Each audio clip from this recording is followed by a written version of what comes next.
قرآن فجر يا أخي مشهود والخير في صفحاته معقود. أعوذ بالله من الشيطان الرجيم. بسم الله الرحمن الرحيم. الحمد لله رب العالمين، والصلاة والسلام على أشرف الأنبياء والمرسلين وعلى آله وأصحابه أجمعين. رب اشرح لي صدري ويسر لي أمري واحلل عقدة من lisani yefkahu kavli. Amin.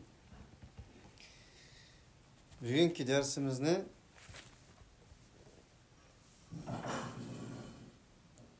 kolumuzdaki mushaf tertibide 93 numarasını 93. sure bolgan Zuha suresinden başlayımız.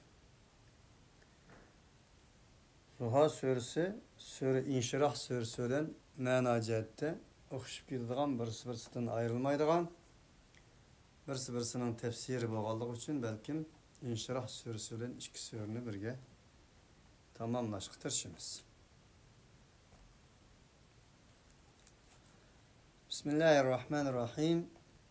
Wadduha wal-leyli idha saja.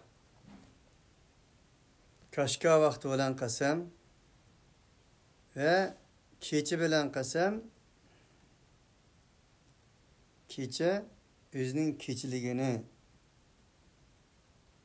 yo'qotib kunduzga qadam qo'ygan chaqda. Val-layli idha asfar was-subhi idha tanaffas. Kalla wal-qamari idha adbara was-subhi idha tanaffas. Diye ayette deyilgandek. Val-layli idha saja idha gasha. O'zining qorong'iligi bilan barliq kunduzni yapgan chaqda deydi Allah. Yani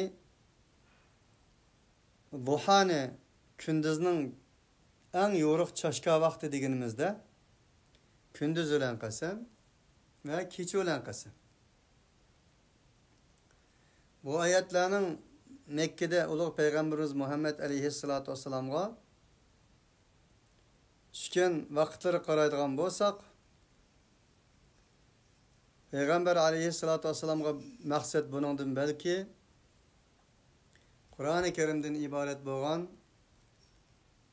tang bilan qasam, Kur'an-ı Kerim'nin nuri ilahisi ve onun kaşka vakti olan qasam ve o nuri ilahininki kaşka vaktidan ibaret bo'lgan yo'rug'ligidan qasam ve u Qur'on nozil bo'lgan vaqtning o'zidagi jaholat davrining qorong'iligi bilan qasam. Bana bular şahit bo'lsin deydi Allah. Bunun cevabı nima deydi desa, ma vadda'aka rabbuka ve ma qala. Ey peygamber, senin Rabbin terk etkeni yok ve sana açıklap kalganım yok. Esbab-ı nuzulda Peygamber aleyhissalatu vesselam'a nazil bo'lgan vahyinin bir mezgil üzülüp kalganlığı. Bunu Petratul Vahyi deydi.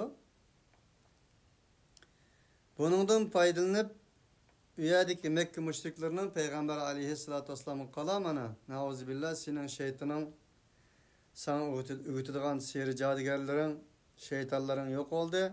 Seni terk etti. Sana senin Rabbin gazap kıldı. Seni bana terk etti endi sen bir ömür kopamaysan degan o'xshagan töhmetlerini Peygamber aleyhissalatu vesselam'a bahaniçi müşrikler kılgan idi. Peygamber aleyhissalatu vesselam vahyinin üzülüp kalganlığı için Resulullah'a vahiy kelmegenden keyin burun vahyinin hususiyetini, vahyinin uslubunu Resulullah bilmeydi. Haberdar emas idi. Ve Peygamber aleyhissalatu vesselam'a kelgen vahyimi inna sanulqi aleyke kavlen thaqila degan ayetning mazmuniga qaraganda favqulodda odatdagi bir narsa emas, ig'ir bir narsa edi. Chunki Rasululloh uning bilan odatlanmagan narsa, ko'rib boqmagan narsa edi. Maddi ve manevi cihette Peygamber aleyhissalatu vesselam'ın uçsunu Elem neşrah leke sadrak ve vada'na anke vizrekellezi enqava vahrak diye ayeti digendek Peygamber aleyhissalatu vesselam'ın uççularını, müürlerini gıçırlatqıdek derecede, taldıqıdek derecede eğriydi. Bunun rağmen bu müşrikler Resulullah'ın en şundak geplerini tapqan idi. Vahiyning üzülüp qelish to'g'risida o'xshash bo'lmagan fikrlar mavjud, hattoki 15 kun deganlar mavjud, 1 oy, 6 oy, hattoki 2-3 yil deganlar ham mavjud. Belki 5-10 kun, 1 oy bo'lishi mumkin, belki uningdan uzoq bo'lishi imkoniyati yo'q. Chunki Peygamber aleyhissalatu vesselam'dan iborat bashariyatning istiqbolini yo'ritadigan bir peygamberlikni tanlagan Allah elbette ki onu 2-3 yıl vahiyini üzüp koyuşu reallıkı uygun emas. Şunun bilen birge vahiyinin bir uslubu var. O Peygamber aleyhissalatu vesselam onu müdahil kılanmaydı. Allah subhanahu ve taala Sür Meryem'in 64. ayeti diginde وَمَا نَتَنَزَّلُ اِلَّا بِأَمْرِ رَبِّكِ Biz fakat ve fakat senin Rabbinin emri bilen nazil bulunuz. Halıgança nazil olamayız. Sure Tahrim'nin 6. ayetinde Allah Ku enfusakum ve ehlikum naran ve kuduhan nas vel hicaratu aleyha melaiketun gilazun şidadun la ya'sun Allah ma amarahum ve yef'alun ma yu'marun. Malaikelerini süpetlep Allah Teala dedi ki la ya'sunallaha ma emerahum. Ola Allah buyurgan buyruklara asi olmaydı. Onun zıddığa karşısı çıkmaydı. Ve yef'aluna ma yu'marun. Ola nimege buyurulgan bolsa şunu kılıdı. Ve qalu ittehadar-rahmanu veleden subhanahu bel ibadun mukramun la yesbiqunahu bil kavli ve hum bi emrihi ya'melun. O müşrikler dediler ki Allah subhanahu ve taala bal ittihaz kıldı dediler. Ve qalu ittehadar-rahmanu veleden subhanahu. Malaikeler Allah'ın balları dediler. Subhanahu. Allah bundan münezzehtir. Bel ibadun mukramun. O malaikeler bulduğun bolsa hürmet kılıngan bir kuldur ola Allah'ın bendileri, Allah'ın kulları. La yesbiqunahu bil kavli. Ola Allah subhanahu ve ta'ala sözde aldığı olamaydı Allah'ın. Ve hum bi emrihi ya'melun. Ola Allah subhanahu ve ta'ala'nın buyruğu binaen amel kılıdı. Ve lillahi yesjudu ma fis semavati vel ardi vel melaiketu min dabbetin vel melaiketu ve hum la yestekbirun. Yahafuna rabbahum min fevqihim ve yef'aluna ma yu'marun. Allah subhanahu ve ta'ala asmandaki zimindeki neslerin hemisi secde kıldı. Ve malaikeler mi secde kılıdı? Ola özlerinin Rabbidin eyminidir. Özlerinin üstüde küstüp duratkan Rahman Teala ve Tekaddes. Ve yef'alûne mâ yu'merûn. Sure Nahl'ın 50. ayeti. Ola Allah subhanahu ve ta'ala tarafından buyurulganını kılıdı dedi. Mana bu malaikelerinin Allah subhanahu ve ta'ala'nın ilahi kelamındaki tarifi. Ama bazı Müslümanların Peygamber aleyhissalatu vesselam'a boğan tarifi, malaikelerge boğan tarifi, Kur'an'dan taşkır boğan bir tarif. Resulullah halıgan çağda Cibril aleyhissalatu vesselam'dan görüşetti. İkisi ağayını op qalğandı. Peygamber aleyhissalam kaçan istese Cibril ona hazır olattı. Bu yok. Tamamen Kur'ani malumatın, Kur'ani malaikelerinin tarifidin, resibidin taşkır boğan koçularda jügürüp jügen sözler. insanların ağızda. Şunda boğallığı için Peygamber aleyhissalatu vesselam'a Allah subhanehu ve teala Peygamber aleyhissalatu vesselam'ını vahiy ile özleştiriş, vahiy ile texmo unsu ulpet aldırış maksadıyla bir mezgil Peygamber aleyhissalatu vesselam'dan vahiyini çekligen idi. Bunun beraberige Mekke müşrikleri en şundak geplerini tapkan idi. Onun için Allah subhanehu ve teala zuha bilen keçi bilen kasem kılıp ma vedda'ake rabbuke ve ma kala seni senin Rabbin terk etmedi. Seni senin Rabbin açıklamadı sana. Bu ayet Peygamber aleyhissalatu vesselam kılan hitap mı? Bu ayet Resulullah hitap da bizge mi demekçi? Onun için tekrar derslerde dedim. Her bir hitap Peygamber aleyhissalatu vesselam'ın hitap boğan bolsa mı? Nöötüde bu ayet bana nimi demekçi?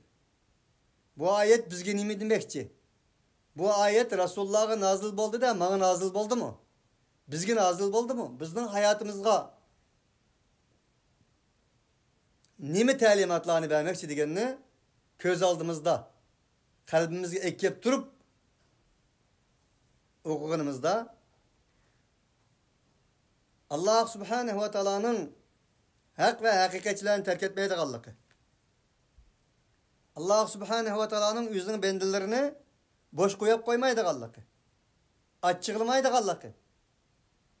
Fakat ve fakat madami ki o bende Allah'tan yüzü örmesi. O bende Allah'tan razı olsa. O bende Allah'a açıklap kalmasa. Fezkuruni ezkurukum. Mini eslanla men silahını esleymen dedi Allah. Allah Teala kaçan açıklap kalıdı? Kaçan terk ediyordu insan ne degende? İnsan Allah'ını terk etken Allah. İnsan Allah'ın kaza ve kaderlerine, beğenine razı olmagandılar. Onun için bir insan küldüğüsü mü Allah, jıglası mı Allah, beğesi mi Allah, beğenisi mi Allah? Her kaçan Allah'ını terk etmesliği. Allah subhanehu ve teala'nın razı buluş lazım. Nesullaha fenesiyahum. Allah'ını unuttular, Allah'ın olağını unuttu. Ve la tekunu kellezine nesullaha fe ensahum enfusehum. Sıla Allah'ını unutkan, okşayan insanlar dek bulmanla, Allah'ını unutkan insanlar dek bolsanla, özanını unutkan bolsa, enindeyken Allah misilahını unutudu. Ma vedda'ake rabbuke ve ma qala. Undaqtı biz daim dep koyumuz, Allah rahmet kılsın, Allah razı olsun deyimiz. Bunu diyen çağda özümüzge deyişimiz lazım ki sen Allah'tan razı oldun mu? Onun için sen Allah'ını taşlamakça Allah seni taşlamaydı. Sen Allah'tan razı olsan Allah senden razı oldu. Senin Allah'tan razı buluşun Allah'ını razı kıladı. Allah'ın senden razı buluşu senin Allah'tan razı buluşun bağlı. Çünkü Allah Teala'nın yarşarıga uğurlaştırgan kanuniyeti yani şunun üstüde devran ve ceryan kılır. Ma vedda'ake rabbuke ve ma kala. Onun için yani bir taraftan Peygamber aleyhissalatu vesselam'a teselli. Müşriklerin o azar kürpetlerine nispeten Peygamber sen Allah subhanehu ve teala yalnız koyğunu yok. Sana açıklap kağını yok. Bu davetinin vahiyinin uslubu. Halıgan çağda kelenmeydi periştiler. Halıgan çağda halıganı sana diyemeydi. Fakat Allah subhanehu ve teala olanı kaçan nim bilen emir kılgan bolsa, nim bilen nazil bol degen bolsa, şunu bilen nazil boladı. Nazil boladı. Velel ahiretu hayrul leke velel ahiretu hayrul leke minel ula. Elbette cezmen. Vele diyen takit. Vele. Elbette. Ta'kid şu. Ahiret sen üçün evvelden yaxşıdır. Bu yerdeki ahiretten maksat Peygamber aleyhissalatu vesselam'a nispeten dünyadan ahiret yaxşı dep tefsir kılgan müfessirlerimiz mevcut. Bu mu doğrudur? Velel ahiretu hayrul leke minel ula. Senin kelgisi istikbalın hazırki haltından yaxşıdır. Degen buluşu mu mümkün? Reallik onu muvafık. Çünkü Peygamber aleyhissalatu vesselam'nın bu ayetler nazil kılgan vaktideki reallığa qaraydigan bolsak, terep-tereptin töhmet, terep-tereptin bala musibet, terep-tereptin azar külpet, üzünün kuyduğu yerini tapanmaydigan bir zaman ve vakitte nazil olan ayetler. Şunun bilen birge Peygamber aleyhissalatu vesselam'a hemimizge bir mümin muvahhidke ey Peygamber senin hazırlık şaraitindan kelgüsteki şaraitin sen için güzel ve yaxşı. Senin Mekke devrinden Medine devrin yaxşı. Yani ömrünün içindeki zaman ve vakitlarının hazırkıdek ütüdüğallıkıga cezmi kılma. Bugünün etisi buludu. Karangunun yorguluğu buludu. Keçinin zuhası buludu. Keçinin pecirisi buludu. Onun için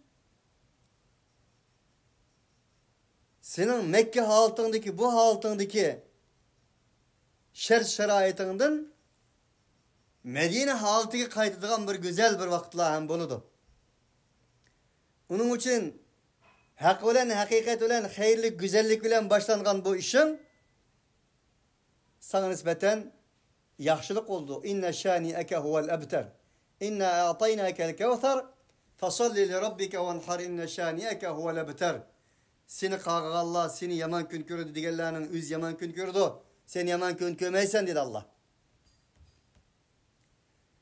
Bu ayet bizgini mi demekçe degende bir mümin Müslümanın hak, hukuk, adalet yolunda, tevhid yolunda, mutlak hürriyetten ibaret bolan tevhid yolunda sefer kılgan insanın akıbetini yaxşı bulduğallık. İstikbalının nurluk olduğallık. Parlak olduğallık. Vel akibetu littakva vel akibetu lil muttakin. Bunu Allah Subhanahu ve Teala bize gösterdi. Onun için Peygamber aleyhissalatu vesselam'a acebelli emril mümin. Bir müminin işi acayiplerlik. İnsanın kalbini lerzigi salıdı. Acayipleniştik bir iş. Onunla huşallık etse sabır şükür kıldı.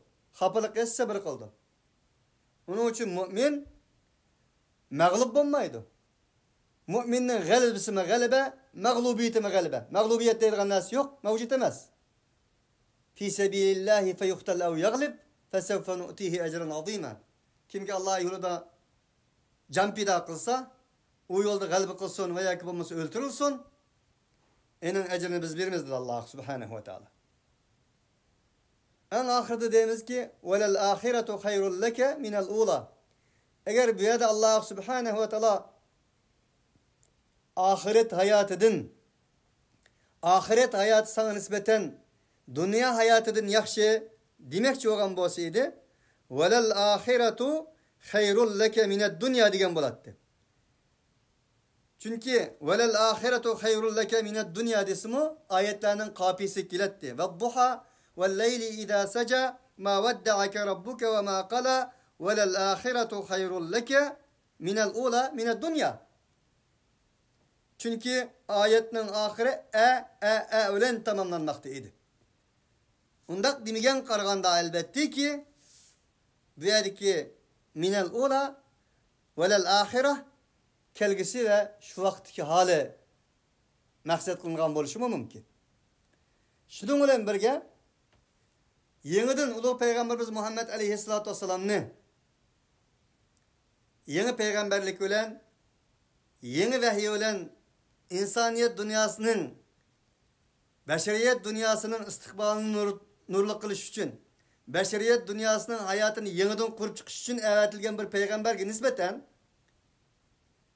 bir kanca kıtım nıklam vahyide o peygamberini ahiretke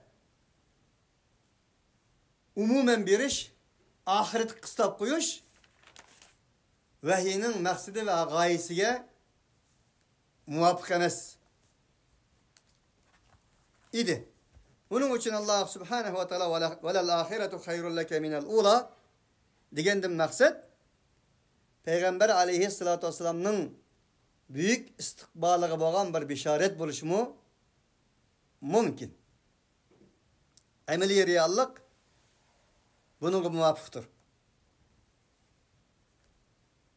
Ve şunun ile birge mümin Müslümanlığa nispeten bir bişarettir. Sen madami ki Allah ile bolsan, hak tutursan, hak bilen bolsan, sen dünyanı yeniden kurup çıkıştan şelsen, Kur'an inkılabı bilen senin tenkilenmeydiğin zulüm, istibdat, zalimin yok. Sen berber terakki kılırsan, ilgirleysen diyen nokturdu. Peygamber aleyhissalatü vesselam'nın bazı gazatlar dediğindek el-İslamu yu'la ve la yu'la aleyh. El-an neğzuhum ve la yeğzuna. Hem de ola bizim üstümüzden çeylemeydi, desiyemeydi. Biz ulanın üstünden gazat kılımız. İslam daim üstündür. İslam'ın üstüge hiç kaçan bir nas üstün kılınmaydı digin edik. Bu fakat şu mümin Müslümanın kalbige muş ayetinin nazil buluşuna bağlılık. Bu ayet elip gelgen umidvarlık ve umidvarlıkның üstüge kurulgan bir irade şu insanın kalbige nazil buluş veya ki nazil bulmaslığı. Şununla bağlılık. Şundaklı bugün gündeki Müslümanların kalbige bu irade, bu ayet belgen bişaretle nazil buluş bulmaslığı bağlılık. Men Allah subhanahu ve teala ayetine ahir dedi ki وَلَا سَوْفَ يُعْطِيكَ رَبُّكَ فَتَرْضَى وَلَا سَوْفَ pat yakında la sevfe yakın dediğin gep pat yakın dediğin gep la takidi en kısa zamanda yu'tike rabbuke feterda sana senin Rabbin atayı ihsan kılıdı.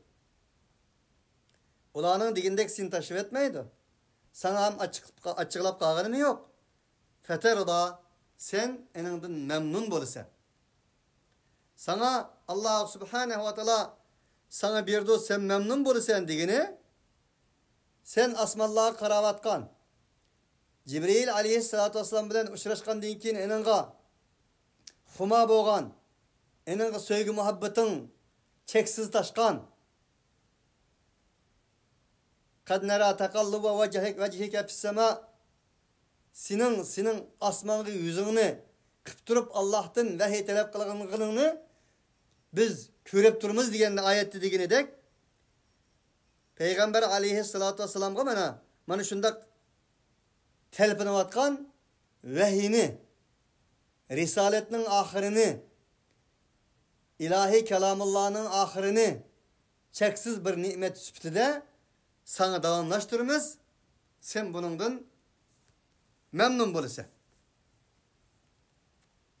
Büyüdü ki وَلَا سَوْفَ يُعْطِيكَ رَبُّكَ فَتَرْضَى senin Rabbin sana ihsan ata kıldı. Atayı ihsan ata kıldı sen razı bulursan digini bizning küzümüzge sen kasri imaret berdi, hür çürü berdi, yana ayallar berdi, Mercedes maşinlar berdi, bu berdi, bu berdi, kasri imaret ve bağbaran bunu verdi diyen narsa emas.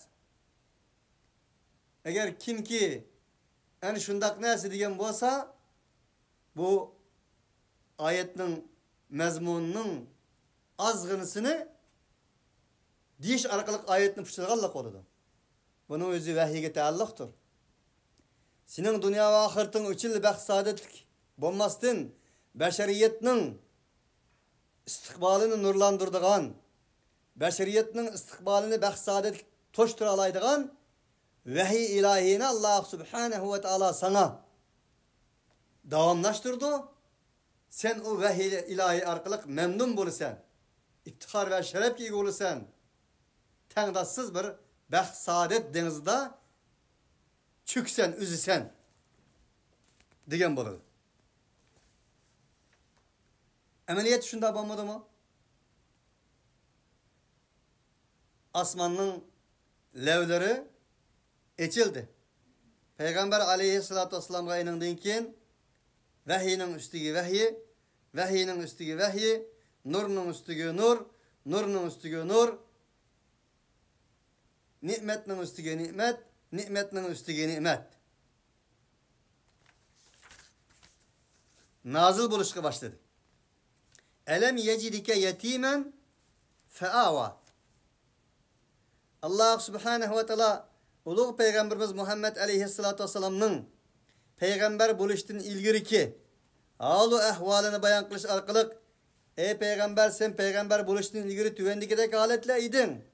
Allah seni o vakti mi taşap koymagan? Şu vakti mi sana Allah Teala köz kulak olgan tecribi a'yunina digendek. Ey Nuh sen kimi yasa senin kimen bizning köz aldığımız da manadı. Digendek Allah subhanahu ve taala'nın köz aldı dedi. Peygamber aleyhissalatu vesselam.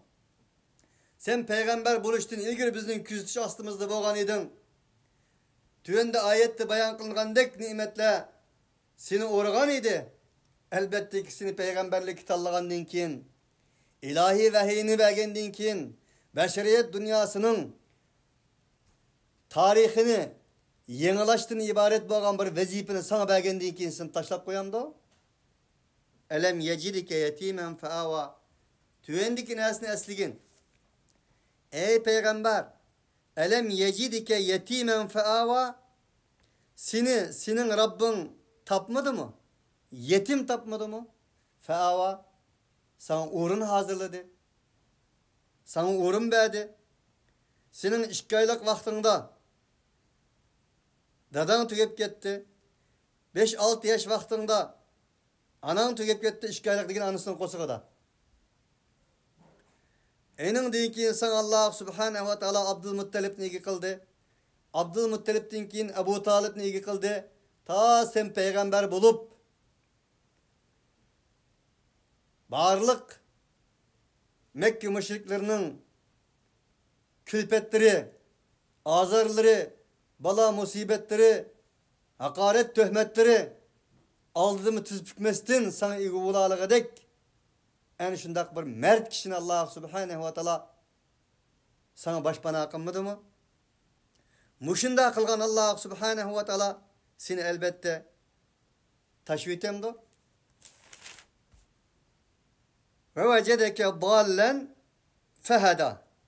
Seni Allah subhanahu ve taala yolunu yuqtup koygan halette tepip feheda seni doğru yolga yiteklemedi mi? Allah subhanahu ve taala فَأَمَّا الْيَتِيمَ فَلَا تَقْهَرْ وَأَمَّا السَّائِلَ فَلَا تَنْهَرْ وَأَمَّا بِنِعْمَةِ رَبِّكَ فَحَدِّثْ dedi ki ayetlerde. Allah subhanahu ve taala böyle Peygamber aleyhissalatu vesselam'nın peygamber buluştuğun ilgirki siretini Kur'an'ı malumatla bizge malumat vermekte. Ve vecedeke dallen feheda. Seni yollarını yoktup herallık içinde tapmadı mı? Enindeki doğru yola başladı. Böylece dallenni Peygamber aleyhissalatü vesselam seni azgın halet tapmadı mı deyişke katı urun yok ve yol mu yok? Çünkü dallen diyen kelime yolunu yoktuş, gaflet tıkıp kılış veya bulmuşsa herallık tıkıp kılış diyen mendimi kılıdı. Allah Teala kâle elem nurabbike fînâ veliden وَلَبِثْتَ ف۪ينَا مِنْ عُمُرِكَ سِن۪ينَ وَفَعَلْتَ فَعَلَتَكَ الَّتِي فَعَلْتَ وَاَنْتَ مِنَ الْكَافِرِينَ قَالَ فَعَلْتُهَا اِذًا وَاَنَا مِنَ الضَّالِّينَ. Musa aleyhissalatu vesselam doğrusunda Firavun'dan hikaye kılıp Allah Teala dedi ki, ikisi oturski diyaloğunu. Firavun Musa aleyhissalatu vesselam'a dedi. Ey Musa, sen bizim içimizde balılık haleti tuğmudun mu? Seni biz balıklı verip çoğunkunmuduk mu? Köp degen senin ömrünün bir kançı yıl. Ve fealte fealeteke ve ente minel kafirin. Senin o kılıkın bağ o. Elke bir muşulen edim ettirip koygan kılığın. Şu kılığını sen kıldın ya şunda oturup. Sen bu olsan kapırlarının katardın buldun. O tuz gör. Dedi. Kale fealtuha izen ve ene mineddallin. Musa aleyhissalatu vesselam onun cevaben dedi ki, doğru, ben şunda kıp kaldım bu vakitte. Ve ene mineddallin. Ben bu vakitte heyran kaldım. Heyran kalmışladın idim ben. Ben onu öldürmen deyip, ya ki bu Musa kınnektimen deyip uğanamaz. Ben mi heyranlıkta kaldım?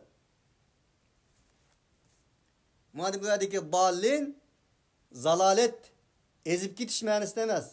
Çünkü Peygamber aleyhissalatu vesselam'nın Peygamber buluştuğunun ilgilik tarihi karaylıgan bolsak, Resulullah İbrahim aleyhissalatu vesselam'nın Hanefiyet dini idi. Kur'an'da zikir kılınğandek bir tefsili iman ve malumatı ilgi bulmagan takdirdi mu, Resulullah'ın hayatı da bir butka secde kılgan, butla aldı da ilgilgen veya ki bu Mekke müşriklerdek dini cihette naşayen işlerini kılganlığı tarihte mevcut emez. Onun için bu adiki ve vecedeki ballen fehada digini heyrallıqtı kalgandan keyin yana seni doğru yolga peygamber arkalık, peygamberlik risalet arkalık, vahiy arkalık seni doğru yolga yeteklemedi mi? Allah subhanehu ve teala yana Taha'da la yadillu, Taha suresinde la yadillu Rabbi ve la yensa. Bu mu Musa aleyhissalatu vesselam'ın hikaye kılıp dedik ki, minin Rabbim hiç kaçan bendillerden gaflet kalmaydı ve la yensa. Minin Rabbim unutup kalmaydı. Böyle ki la yadillu Rabbi dike la yadillu minin Rabbim azmaydı diyen olmaydı. Allah subhanehu ve teala yana en tadilla ihdahuma fetuzekkira ihdahumal ukhra. Ey müminler sizler birisini kazbegen kazaga vaktinin özde adil iki şahitini toxtutunlar. O adil iki şahit iki kişi olsun. Eğer iki kişi tapanmasanlar bir er iki ayal olsun. Nim için bir er iki ayal olsun? İki er iki ayal bir erge tenkilo edilmekçe emez. En tadilla ihdahuma fetuzekkira ihdahumal ukhra. O ayalının birisi. Çünkü ayallar koçuğu bardığan, ticaret kıldığan, cemiyetke aralıştığan ahvallar şu zamandan bulmagan, hazır mı bulmaganlık için ulanın birisi şehadette heyran kıp kalsa, ya ki unutulup kalsa, ya koçuğucuk aralışmaganlık için gıptet kıp kalsa, fetuzekkira ihdahumal ukhra. Enin yanı birisi, enin estetgey.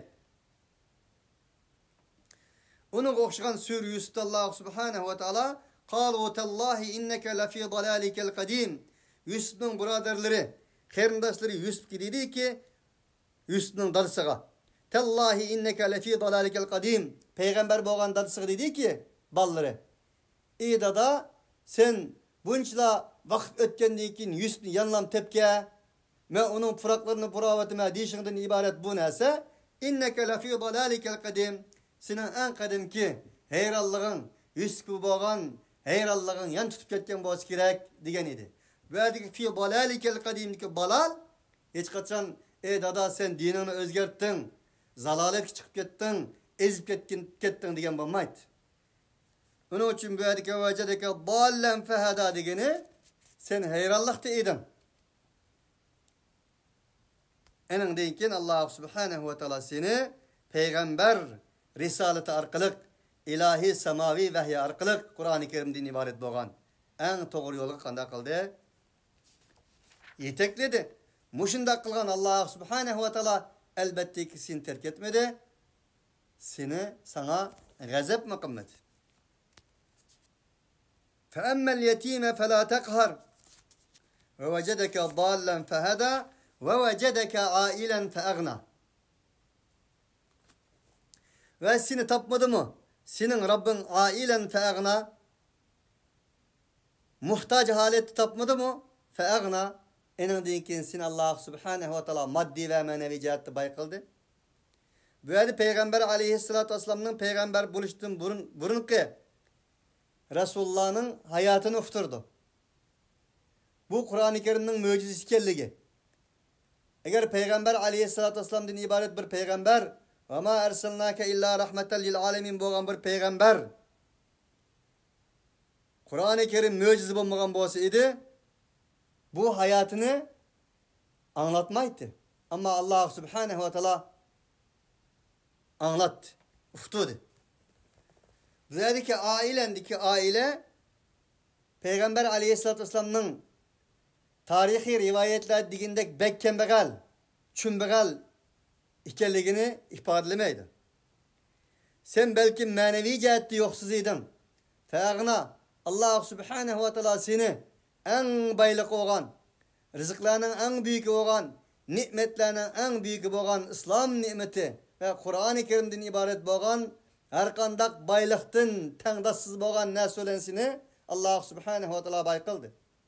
Ya Yuhannas, قَدْ جَاءَتْكُمْ مَوْعِدَةٌ مِنْ رَبِّكُمْ وَشِفَاءٌ لِمَا فِي الصُّدُورِ وَهُدًى وَرَحْمَةٌ لِلْمُؤْمِنِينَ قُلْ بِفَضْلِ اللّٰهِ وَبِرَحْمَتِهِ فَبِذَٰلِكَ فَلْيَفْرَحُوا هُوَ خَيْرٌ مِمَّا يَجْمَعُونَ. Ey insanlık, sizlerinin Rabbinler tarafından şifa geldi. Köksünlerdeki nesledeki şifa, manevi şifa, manevi bayrak geldi. Ve hude ve rahmetul lil mu'minin, ve müminlerine nispeten doğru yol belgesi geldi. Tengdassız rahmet geldi. Kul, digin ki Muhammed aleyhissalatü vesselam, bifadlillahi ve birahmeti, bu ilahi talimat, bu ilahi kelam, bu ilahi nur, bu ilahi vahiy olduğundan bolsa, Allah subhanehu ve teala'nın fazlı merhametidir. Ve birahmeti, Allah subhanehu ve teala'nın rahmetidir. Allah'ın rahmeti fazlı merhameti olan boldu bu. فَبِذَٰلِكَ فَلْيَفْرَحُوا. Ene aşkına hoş olsun, hoş ol Allah. Nimet disi bunu nimet disin. Rızık disi bunu rızık disin. Baylık disi bunu baylık disin. فَلْيَفْرَحُوا هُوَ خَيْرٌ مِمَّا يَجْمَعُونَ. O olduğun bolsa, ola toplagan, cugulgan nesillerinin hemmisinin hayırdır, güzeldir, yaxşıdır. Bu manadan elip aytkanda, bu Peygamber aleyhissalatü vesselam'ın kembegalligini bazı rivayetlerde anlatkındek çümbegelligini, kembegal çümbegalligini Allah subhanehu ve teala oturup koymakta emez. Belki Peygamber aleyhissalatü vesselam'ın manevi cihette, ruhi cihette, vahiyildin ve ilahi talimattan ibaret olan bu dünyayı tenqidassız nimettin Resulullah'ın kembegal boğallığını Allah subhanehu ve teala ufturdu. فَأَمَّا الْيَت۪يمَ فَلَا تَقْهَرْ وَأَمَّا السَّائِلَ فَلَا تَنْهَرْ. Ondakta, ama yetim kelsek, ey peygamber, yetimlerge kahr gazap kılma. Bazı yerlerde yetama dep geliyordu, bazı yerde yetim dep geliyordu. Kur'an-ı Kerim'de yetim kelimesi, yetama kelimesi, Kur'an-ı Kerim'de 20 ve 25 yerde kilidi. 21 bilen 25 arasındaki yerde Allah subhanehu ve teala yetim tilga aldı. Dünya tarihi qaraydigan bolsak, insaniyet tarihini kurup çıkan, insaniyet tarihiga alohida tarih yazgan insanların köpüncüsünün yetim ekenligini görürüz. Bunun başında Muhammed aleyhissalatü vesselam yatmakta. Salahiddin Eyyubi deyimiz, onu okşagan, nurgulluğan yetimler. Yetim insanlar İslamiyet tarihida tarihini yenilegan, tarihini akartkan, tarihini yaşatkan insanlarını görürüz. Nuruddin Zenki deyimiz mesela. Ama yetimler doğrusunda burunki derslerimizde köp toxtalganlığımız için bu suredeki yetimler doğrusunda bu surede köp toxtalmasam mı bir narsani ma'lumotlarga sunaman. Barliq muttaqilarning sifatlari olsun.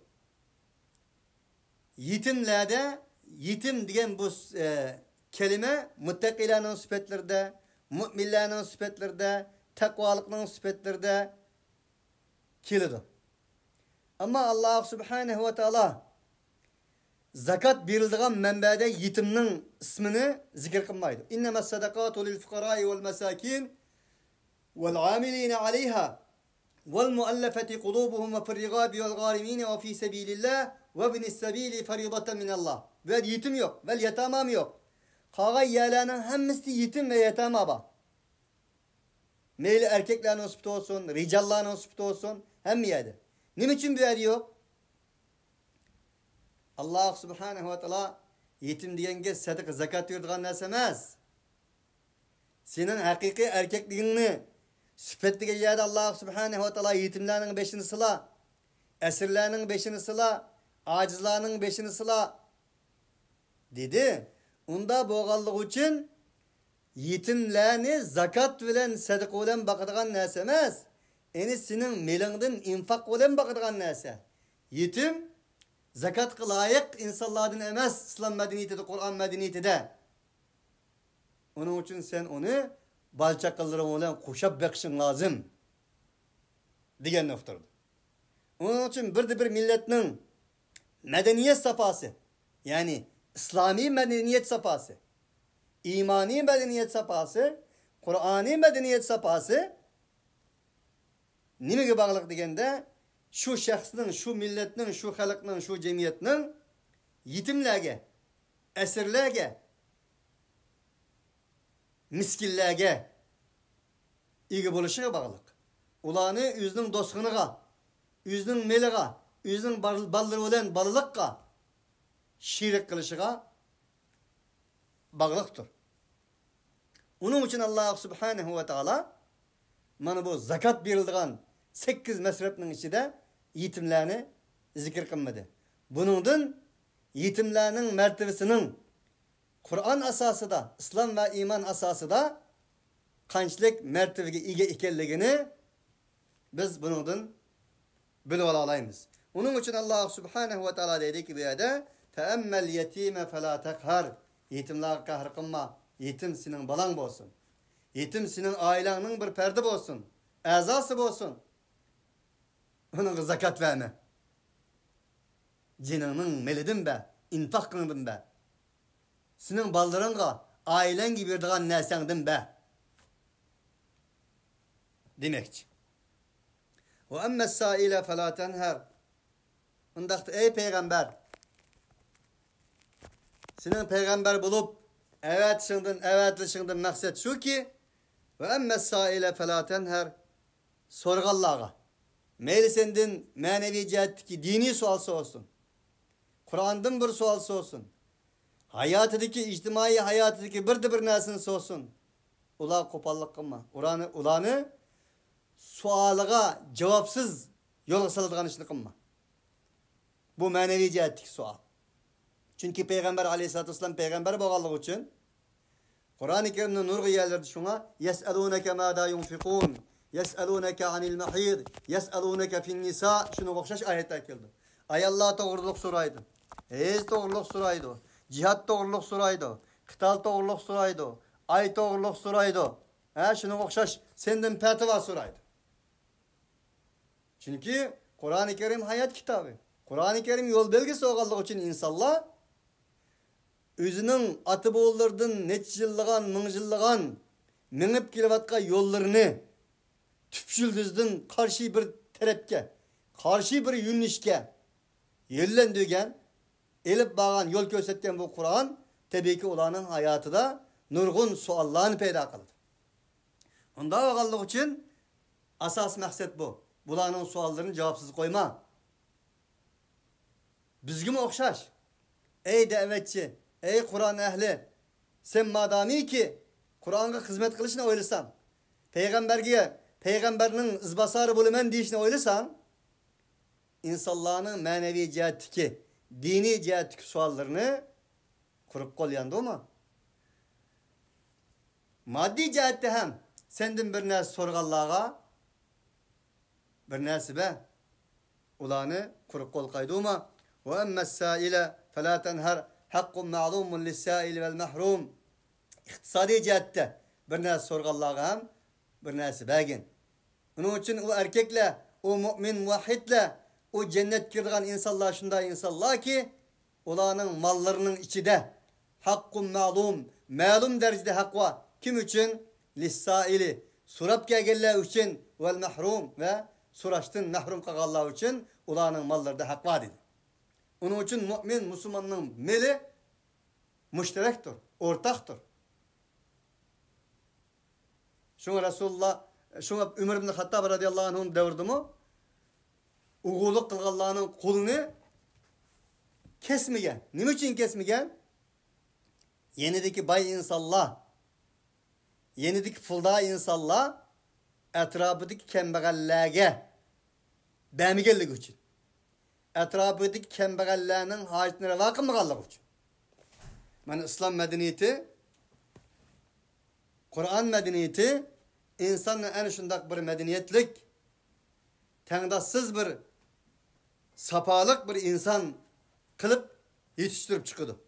Şunun için Allah Teala ve emmes saile felâ tenher sen sual kılıp kelgenlerge maddi ve manevi bir narsa so'rab kelganlarga nisbatan quruq qo'l qaytuma ve emma bi ni'meti robbike fehaddis sen senin Rabbinin nimeti bilen sözle. Sen senin Rabbinin nimeti bilen sözle degeni nim demekçi bu yerda? Vahiy bilen sözle. Nimde bu yerda nimet vahiy olab qoldi degende Allah subhanahu ve taala demedi mi? Ve etmemtu aleykum ni'meti ve raditu lekumul İslam'a dina. Sana men sizlarga ey insonlik ne'matimni kamil qildim. Sizlarga nisbatan islom dinini din qilib rozi bo'ldim. El-yevme ekmeltu lekum dinakum ve etmemtu aleykum ni'meti ve raditu lekumul İslam'a dina. Bugün sizlarga ne'matimni kamil qildim. Sizlarning diningni kamolat yetkizdim. İslam dinini diningla bo'lishga tanladim ve rozi bo'ldim. Mana bu yerdagi kamolat yetkizgan ne'matning islom ne'mati ekanligini Alloh subhanahu va taolo o'qitgan edi. Ne'matning eng buyuki islomdi, iymondi, Qur'ondi. Unda o'g'allar uchun bu yerda va amma bi ni'mati robbika fahaddis degani sen islom bilan, iymon bilan, Qur'on bilan ularga so'zla. 92-sura ikkisining mazmuni bir bo'lganligi uchun İnşirah suresi. Elem neşrah leke sadrake ve vada'na anke vizrak ellezî enkada zahrake ve rafa'na leke zikrek. Ey peygamber, sana biz senin köksünü, köksünü kengre kılmadık mı Kur'an arkalık? Efemen şerahallahu sadrahu lil islami fehuve ala nurin min rabbi. Femen yuridillahu en yehdiyehu yeşrah sadrahu lil islam. Bir insanın kalbini, köksünü Allah subhanahu ve taala İslam arkalık şer'i kılgan bolsa, o insan öz Rab tarafından bolgan bir nurun üstüge boladı. Femen yuridillahu en yeşrah sadrahu lil islam. Kim ki Allah subhanahu ve taala enen kalbini İslam'a açkan bolsa, o insan kengirlikning üstüde boladı.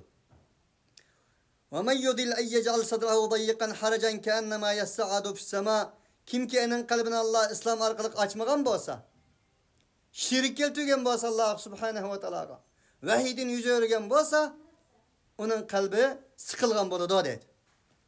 Yani Musa aleyhissalatu vesselam duası şu: Rabbi şirahli sadri ve yessirli emri ve ehlul ukdeten min lisani yefkahu kavli. Ey Rabbim, şirahli sadri, menin köksümni sen şer'i kılgan, kengri kılgan, iman İslam bilen, ilahi vahyin bilen, senin ilahi feyzi futuhat nurulların bilen, menin kalbi köksümni kana kılgan, kengil kılgın. Ve Allah subhanahu ve taala ulu peygamberimiz Muhammed aleyhissalatu vesselam'nın köksini İslam iman bilen Kur'an-ı Kerim'den ibaret bolgan ilahi talimat bilen şerhi kılganlığını Allah subhanahu ve taala ve vadana anke vizrak ve biz kütürümüz biz senden senin eğirçiliğini kütürümüz yani kütürdük kütürüp ettik.